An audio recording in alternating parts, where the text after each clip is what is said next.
Assalamualaikum warahmatullahi wabarakatuh. Bismillah, alhamdulillah, wassalatu wassalamu ala rasulillah Sayyidina Muhammad ibn Abdillah wa ala alihi wa sahbihi wa mawalah. Subhanaka la ilma lana illa ma'allamtana innaka antal alimul hakim. Rabbi shrahli sadri wa yassirli amri wahlul 'uqdatam min lisani yafqahu qawli. Amma ba'd. Ayuhal musyahidun, ayuhal mustami'un rahimakumullah. Para hadirin, para muhibbin, para penyimak kajian kitab tafsir Yasin online rahimakumullah. Alhamdulillah pada malam hari ini kita bisa untuk melanjutkan kajian kita tentang tafsir surat Yasin. Mari sebelum itu kita bacakan surat Al-Fatihah. Mari kita baca agar apa yang kita kaji bersama ini di malam yang penuh berkah ini mendapatkan pahala yang berlipat ganda, mendapatkan keberkahan juga di bulan Ramadan, dan juga yang paling terpenting kita ini apa yang kita lakukan ini mendapatkan pahala dan ridha Allah Subhanahu wa taala. Untuk itu mari kita bacakan surat Al-Fatihah. Semoga yang kita niatkan semuanya diijabah oleh Allah Subhanahu wa taala. Ala hadiniya wa kulli niyatin sholihah. Al-Fatihah. A'udzu billahi minasyaitonir rajim. Bismillahirrahmanirrahim. Alhamdulillahirabbil alamin. Ar-Rahmanir Rahim. Maliki yaumiddin. Iyyaka na'budu wa iyyaka nasta'in. Ihdinas siratal mustaqim. Siratal ladzina an'amta 'alaihim ghairil maghdubi 'alaihim waladdallin. Amin. Bismillahirrahmanirrahim. Ayyuhal musyahidun rahimakumullah. Kajian kita pada malam hari ini melanjutkan dari tafsir surat Yasin ayat ke-13 yang berisi tentang ibrah ataupun beberapa contoh-contoh yang perlu untuk kita ambil hikmahnya, kita teladani bersama yang berkenaan dengan perjuangan dakwah Nabi Muhammad SAW. Ayat ke-13 ini wadarib lahum masalan ashabal qaryah idh ja'ahal mursalun idh arsalna ilaihim muthnaini fakadzabuhuma fa'azzazna bisalisin faqalu inna ilaikum mursalun. Mari kita mulai. Bismillahirrahmanirrahim. Wadrib lan gawe ya sapa sira lahum maring Quraisy, kaum Quraisy masalan ing contoh utawa perumpamaan ashabal qaryati ing wong kang nduweni desa utawa ahlul qaryah, penduduk desa. Jadi qaryah itu bisa berarti sebuah kawasan, desa, mungkin juga bisa desa atau kota kecil. Kadang kita juga mengenal istilah baladun, biladun, juga qaryah. Akan tetapi umumnya bahasa yang sekarang untuk membahasakan kota itu Madinah. Akan tetapi kota Madinah dulu namanya adalah Yasrib. Kemudian diganti oleh Nabi menjadi Madinatul Munawwarah. Akan tapi bahasa Al-Qur'an ini qaryah, mungkin suatu daerah, kawasan atau desa. Ashabal qaryah, penduduk desa. Ai udzkur tegese nuturna sapa sira lahum maring Quraisy ya Muhammad, wahai Muhammad. Wa mathil lan gawe contoh sapa sira halahum ing tingkai kaum Quraisy. Bikisati ashabil qaryati kelawan ashabul qaryah, penduduk desa. Wahya utawi ahlul qaryah iku Intaqiyah. Nah, ini yang dimaksudkan desa di sini, daerah itu namanya Intaqiyah.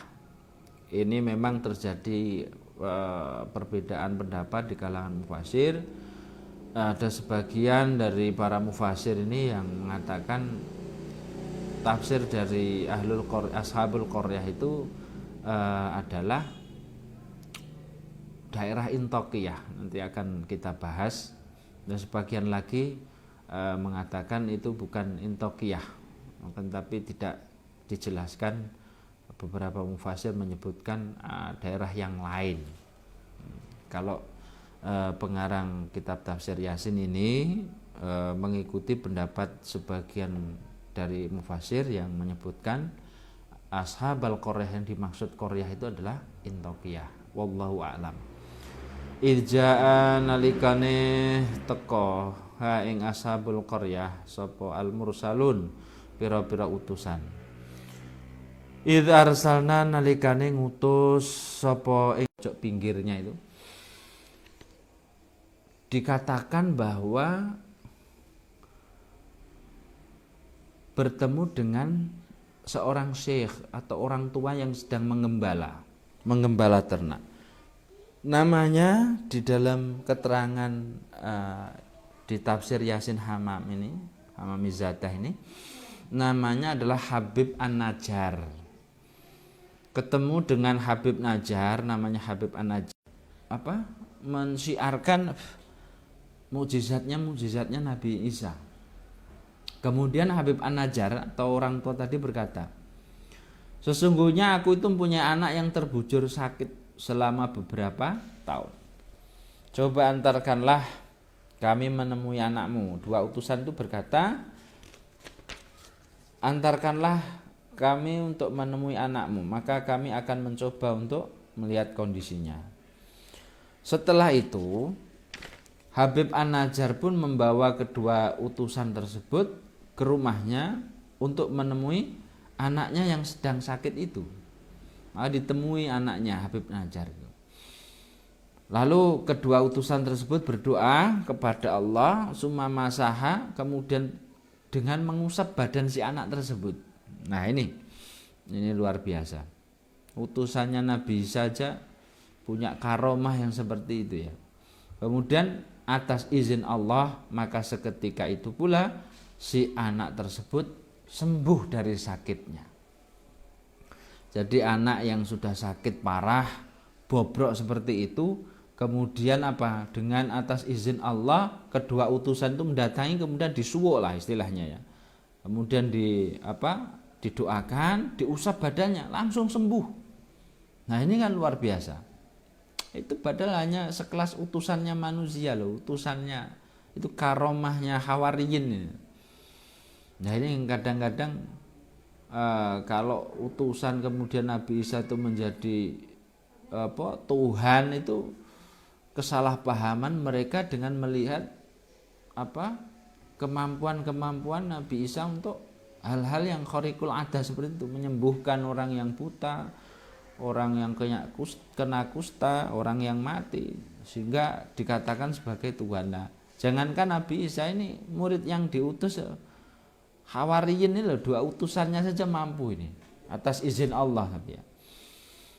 Terus kemudian Karena berhasil menyembuhkan itu, maka dibawa ke rumahnya, lalu kemudian orang sekeliling yang sakit dari mulut ke mulut, dia itu kemudian terkenal karena bisa menyembuhkan orang yang sakit. Ini kan sungguh luar biasa. Dalam riwayat lain, Habib An-Najjar ini, riwayat yang lain, Habib An-Najjar ini sebenarnya seorang yang buta. Kemudian kedua utusan ini berdoa dan menyembuhkan An-Najjar, Habib An-Najjar ini, sehingga dia bisa melihat dengan matanya. Maka melihat keistimewaan kedua utusan tersebut, Habib An-Najjar pun mengatakan beriman dan membenarkan kedua utusan itu sebagai ayat tadi, sebagai tanda buktinya itu tadi.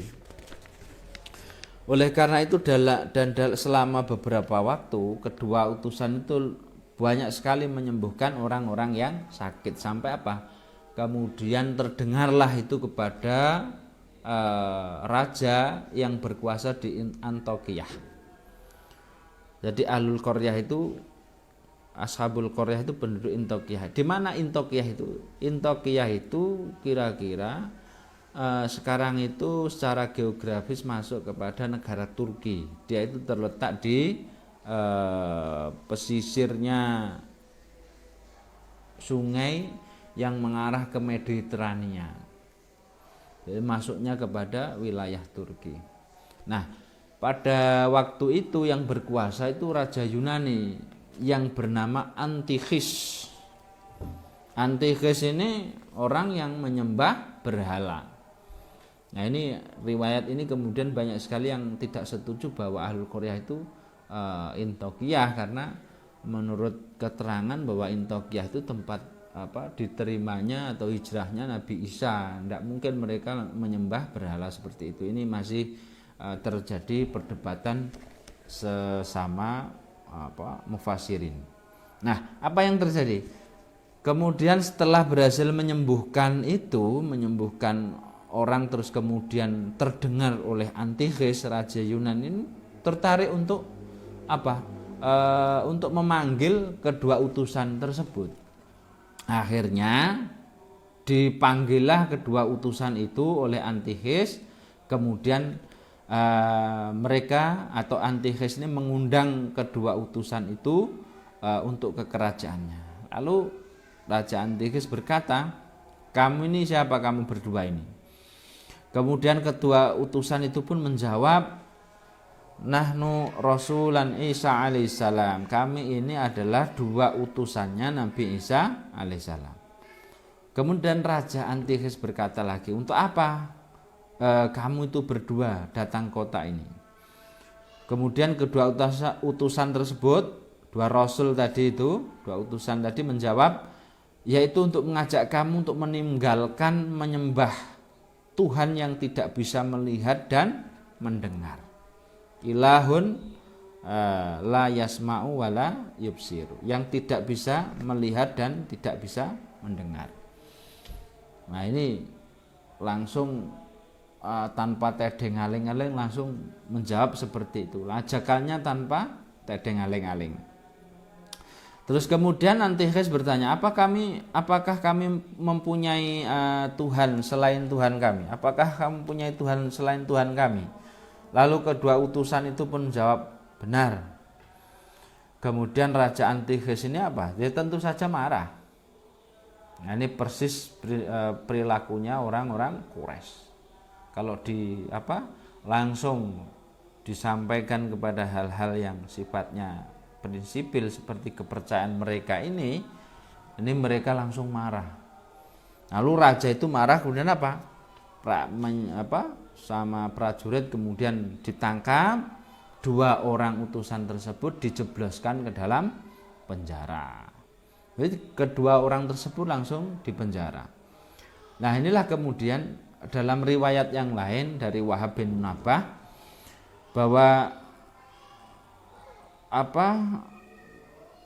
kedua utusan ini disiksa di penjara sampai kemudian kabar itu terdengar oleh Nabi Isa, sehingga kemudian Nabi Isa mengirimkan utusan ketiga. Fa'azzazna bisalisin. Orang ketiga ini siapa namanya? Orangnya namanya Sam'un. Maka diutus Sam'un, orang yang terpilih dari kaum Hawariyun itu, sahabat Hawariyun yang paling terkemuka. Maka dipilihlah Sam'un untuk menjadi utusan yang ketiga. Setelah diutusnya Sam'un itu pintar. Dia tidak langsung datang ke istana dengan menampakkan identitasnya, tidak. Akan tetapi kemudian Sam'un itu mencoba untuk menyamar sebagai seorang saudagar, mendekati orang lingkar istana, sampai kemudian dia berkenalan dengan orang istana dan dia bisa merayu Raja Antikhes tadi, sehingga Antikhes itu melihat Sam'un itu tanpa curiga masuk ke lingkaran istana dekat dengan Antikhes ini. Kemudian perlahan-lahan karena kedekatannya ini, suatu ketika Sam'un ini mencari berita tentang dua utusan itu. Kemudian dua orang utusan kemudian ditemui dalam penjara. Apa yang dikatakan oleh Sam'un itu ketika datang, kalian ini orang yang tidak pakai fikih dakwah lah, istilah bahasa saya itu. Kalian ini yang diutus, maksudnya kalian dua utusannya Nabi Isa itu, kamu ini terlalu terburu-buru. Bahkan perumpamaannya itu memperumpamakan bahwa kalian ini dalam urusan ini seperti seorang wanita yang tidak punya pengalaman punya anak. Ketika sudah tidak sabar ingin cepat besar anaknya, maka dijejali dengan makanan yang anak itu tidak mampu untuk mencernanya atau mengunyahnya. Nah, ini perumpamaannya orang seperti itu. Ini berarti penting sekali. Apa yang telah dilakukan oleh para wali songo dulu dengan fikih dakwahnya, yaitu mengislamkan tanah Jawa ini tidak langsung frontal, akan tetapi masuk ke budayanya. Nah, ini terutama ajarannya, dakwahnya Sunan Kalijaga. Jadi dia pintar sekali para orang Hindu itu bagaimana didekati. Di Kudus pendekatan budaya itu sangat kelihatan sekali di Kudus itu. Orang Kudus itu karena menghormati orang Hindu, waktu itu adalah masih kerajaan Majapahit, mayoritas dulu adalah agamanya Hindu. Sampai sekarang tradisinya karena menghormati sejarahnya dulu, masyarakat Kudus itu kalau berkorban itu tidak menyembelih sapi, yang disembelih adalah kerbau. Kenapa kok begitu? Karena mentoleransi budaya yang ada waktu itu, yaitu agama kepercayaannya orang Hindu, bahwa sapi itu adalah binatang yang suci bagi orang Hindu. Nah, inilah pentingnya kita itu menggunakan fikih dakwah. Maka ud'u ila sabili rabbika bil hikmah wal mau'izatil hasanah. Bil hikmah, dengan cara hikmah dulu. Hikmah itu kebijaksanaan. Kemudian wal mau'izatil hasanah, dengan mau'izah, nasihat atau kata-kata yang bagus, kata-kata yang menyejukkan, meneduhkan. Nah, kalau sudah itu tidak bisa, wajadilhum billati hiya ahsan, maka berikanlah argumentasi yang baik, yang terbaik. Maka seorang dai itu harus bisa punya 3 strategi itu, yaitu dakwah dengan hikmah, mau'izatul hasanah, dan kemudian dakwah dengan wajadilhum billati hiya ahsan, itu yang terakhir. Bahkan wajadilhum billati hiya ahsan, kita lihat bagaimana Profesor Dr.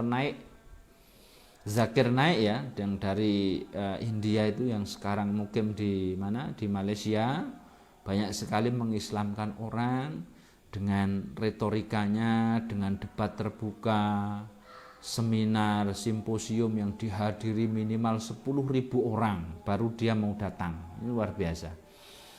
Sehingga kehebatannya itu banyak sekali membungkam orang-orang yang non muslim sehingga mau untuk masuk kepada Islam. Ini sangat luar biasa. Nah, rupanya hal yang bisa dipetik dari pelajaran kita bahwa mengajak kepada kebaikan itu pun harus dengan kebaikan. Kebaikan itu tidak akan menjadi baik kalau tidak disampaikan dengan cara yang baik. Nah ini, saya senang sekali kalau mengulas tentang ini. Karena perumpamaan itu saya dapat dari guru saya. Katakanlah kamu mau memberi seseorang makanan. Cara yang baik, intonasi yang baik, ini akan menghasilkan yang baik. Kamu memberi sedekah orang kepada orang Jawa dengan tangan kiri, itu pasti mereka akan tersinggung, tidak akan terima. Nah, karena tidak dengan cara yang baik, padahal sepele. Sama-sama mengasih sedekah uang misalkan, tapi ngasihnya pakai tangan kiri. Ini kalau menurut adat Jawa sangat tidak bisa diterima. Nah inilah yang saya katakan fikih dakwah itu sangat penting. Terus kemudian yang kedua, orang itu harus bagaimana bisa memberikan apa ya istilahnya itu, tidak memberikan ancaman. Dakwah itu tidak mengancam. Mengajak itu tidak dengan ancaman, tidak menakutkan, tidak dengan teror, tidak apalagi dengan kekerasan. Sangat tidak boleh. Bahkan Wali Songo itu untuk mengislamkan tanah Jawa itu mereka menggunakan budaya mereka kemudian diislamkan. Islamisasi kebudayaan. Menghormati simbol-simbol agama orang lain. Seperti sapi, karena orang Hindu waktu itu di Kudus dekat sekali dengan Demak ya, karena merasa mereka itu orang yang sangat menghormati sapi, binatang suci, maka diganti kurbannya dengan kerbau. Ini kan sebuah fikih dakwah yang cerdas tanpa menyakiti perasaan mereka, betul-betul mengajak. Nah inilah basyiru wala tunaffiru, berikan kabar yang baik. Basyiru, berikan kabar yang membahagiakan. Jangan wala tunaffiru, jangan bikin lari mereka. Nah ini sudah sangat patut sekali. Kira-kira cerita Intokiyah itu secara garis besarnya begitu. Sehingga mengibaratkan penduduk Mekah ini orang-orang keras hatinya, maka apa yang contohkan ini semata-mata sebagai ibrah saja. Ibrah itu sebagai peringatan. Kemudian saya lanjutkan, qala wis ngendika sapa al-mufassirun, sebagian ahli tafsir. Ada pendapat lagi dari sebagian ahli tafsir, ba'asa wis ngutus sapa Isa alaihi salatu wassalam, Nabi Isa alaihi salatu wassalam, rasulaini ing utusan loro minal hawariyin, saking kaum hawariyin, ila Madinati Intokiyah, maring kota Intokiyah. Falamma qaruba mongko semangsane wis parek sapa rasulaini minal Madinah, saking kota Intokiyah, ra'aya mongko weruh sapa rasulaini atau utusan loro, saikhon ing wong tuwa, akang angon ghanaman ing wedhus. Wa wa khali utawi saikhon iku Habib An-Najjar. Habib An-Najjar sahibu Yasin, kang nduweni surat Yasin, cerita surat Yasin. Fasallama mongko uluk salam sapa Rasulaini alaihi ngatasi syekhon. Faqala mongko ngendika sapa syekh wong tuwa ku mau lahuma maring Rasulaini, man iku sapa antum mau utawi sira loro. Faqala mongko jawab sapa Rasulaini ta utusan loro, nahnu utawi kita iku Rasul Isa alaihissalam, utusane Nabi Isa alaihissalam, nad'ukum ngajak sapa ingsun kum ing sira kabeh min ibadatil ausan saking nyembah berhala ila ibadatir rahman maring nyembah zat kang maha welas asih. Wa qala mongko ngendika sapa Syekh ama aku ma ayah ana ta semertane sira loro ama aku ma ana ta iku tetep sertane sira loro ayatun utawi tanda bukti. Wa qala mongko jawab sapa Rasulullah na'am ya nusfi bisa maresake sapa kita almarida ing wong lara wa nubri ulan bisa marasake al akma ing wong kang wuta wal abrasalan wong kena kusta wa nuhyil mautalan ngurapake wong mati bisnillahi taala kelawan izine Allah taala. Wa qala mongko ngendika sapa syekh wong tua innali ibnan maridan mungdu sinin innali sak temene iku kedue ingsun ibnan anak lanang maridan kang lara mungdu sinin ing dalem zaman pirang-pirang taun. Waqala mongko ngendika sapa Rasulaini lahu maring syekh intalik budala sapa sira bina kelawan ingsun hatta natla sehingga ninggalake sapa ingsun ala hali ngatasé tingkae ibnan. Fata mongko teka sapa syekh bihima kelawan Rasulaini lamang zili tumeka maring omahe Syekh wa masahatu mulih ngusap sapa Rasul ibnahu ing anake Syekh wa qoma mongko ngendika sapa ibnu biinillahi kelawan izine Allah taala sahyan hale waras wa amana mongko iman sapa Habib bihima kelawan Rasulaini fafasa mongko tersebar apa khabaru berita fil Madinati ing dalem Madinah wasafalan paring waras sapa Allah taala ala aidiyahum ing ngatasé kekuasaan Rasulullah ini kasiron ing wong akeh minal marda saking wong lara. Sudah kita ceritakan wa fi riwayatin lain dalam siji riwayat maneh kana ana sapa Syekhu Syaiku a'ma wutoh wa ta'aya mongko ndongaake sapa Rasulullah ing Syekh pakana mengkono sapa Syekh iku basiran iso ndelok bidznillahi kelawan izine Allah taala. Nanti sudah kita ceritakan cerita-cerita itu yang mendukung bahwasanya seorang utusan itu kadang-kadang memang tidak semudah teori yang kita bayangkan. Jadi utusan itu harus siap menerima segala musibah, segala resiko. Oleh karena itu di penghujung kajian kita pada malam hari ini bahwasanya apa yang sudah termaktub di dalam tafsir surat Yasin tentang bagaimana cerita-cerita yang berkembang di dalam penafsiran surat Yasin ini menjadi ibrah, menjadi sebuah pelajaran yang berharga tadi.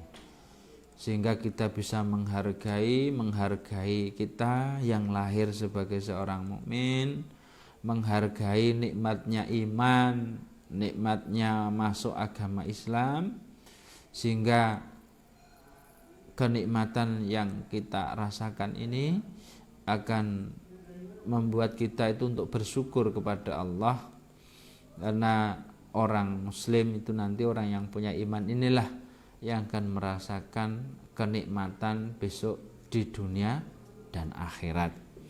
Maka kita berdoa pada akhir sesi pengajian kita hari ini agar kita selamanya diteguhkan, hidup kita itu diteguhkan keimanan kita, ditetapkan keislaman kita, sehingga kita meninggal dalam keadaan muslim, mukmin dan husnul khotimah. Amin amin ya rabbal alamin. Demikian akhir dari kajian kita tentang tafsir Yasin, dan menurut tadi yang disampaikan dari panitia pengajian, insyaallah untuk kajian tafsir Yasin ini adalah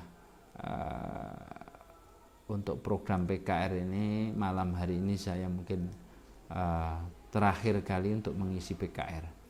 Mungkin di lain kesempatan akan tetap saya lanjutkan, mungkin tidak dalam program PKR, dalam program-program yang lain yang mungkin bisa untuk kita teruskan dari tafsir surat Yasin ini. Mengingat di bulan Ramadan ini para kru teknisi yang mengurus tentang kegiatan online ini mereka juga butuh untuk beristirahat, mungkin juga untuk berkumpul dengan keluarga. Oleh karena itu saya mendoakan agar mereka semuanya dan keluarganya selalu dalam naungan Allah Subhanahu wa taala. Dan kita akhiri dengan bacaan hamdalah alhamdulillahirabbil alamin.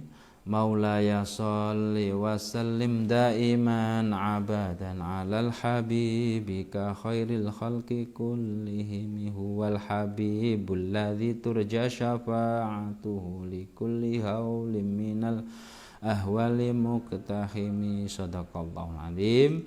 Wal afu minkum. Assalamualaikum warahmatullahi wabarakatuh.